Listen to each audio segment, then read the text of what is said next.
दिल्लीच्या मुख्यमंत्रीपदाचं नाव अखेर निश्चित झालेलं आहे। भाजपच्या रेखा गुप्ता यांच्या नावावर शिक्कामोर्तब झालेलं आहे। रेखा गुप्ता आता दिल्लीच्या नव्या मुख्यमंत्री असतील। यावेळी एक महत्त्वाची बातमी आपण बघतोय, दिल्लीत मुख्यमंत्री पदावर महिला विराजमान झालेली आहे। भाजपने आपला पॅटर्न बदललेला आहे आणि दिल्लीत आता रेखा गुप्ता यांचं नाव अखेर निश्चित झालेलं आहे। दिल्लीच्या मुख्यमंत्री पदासाठी रेखा गुप्ता यांचं नाव निश्चित करण्यात आलेलं आहे। दिल्लीचा मुख्यमंत्री कोण होणार असा प्रश्न असताना आता मात्र रेखा गुप्ता यांचं नाव भाजपने निश्चित केलेलं आहे।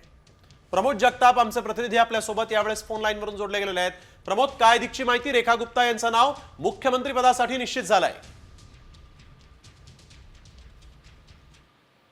सत्ता मिळवण्यामध्ये यश आलेलं आहे आणि 27 वर्षानंतर पुन्हा एकदा भारतीय जनता पार्टीने मुख्यमंत्रीपदी महिला बसवलेली आहे।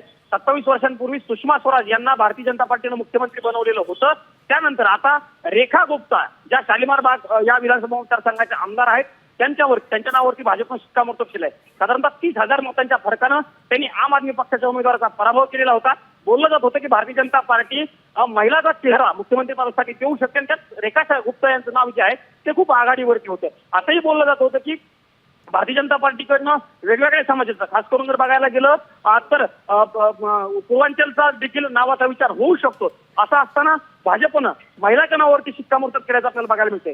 स्नेहिल, महिलांनी खूप चांगल्या प्रमाणात भारतीय जनता पार्टीला मतदान केल्याचं आपल्याला बघायला मिळते। लोकसभेचा पॅटर्न दिल्लीमध्ये विधानसभेला महिलांनी राबवलेला होता आणि म्हणूनच भाजपनं महिला नावावरती शिक्कामोर्तब केल्याचं बघायला मिळते। दिल्लीमध्ये उपमुख्यमंत्री असेल की नाही याचा सस्पेन्स अद्यापर्यंत कायम आहे, पण बघावं लागणार आहे। बिलकुल प्रमोद, आपण बघतोय की यावेळेस रेखा गुप्ता या आता महिला मुख्यमंत्री म्हणून आता दिल्लीचा कारभार पाहतील। धन्यवाद आपण दिलेल्या सविस्तर माहितीसाठी।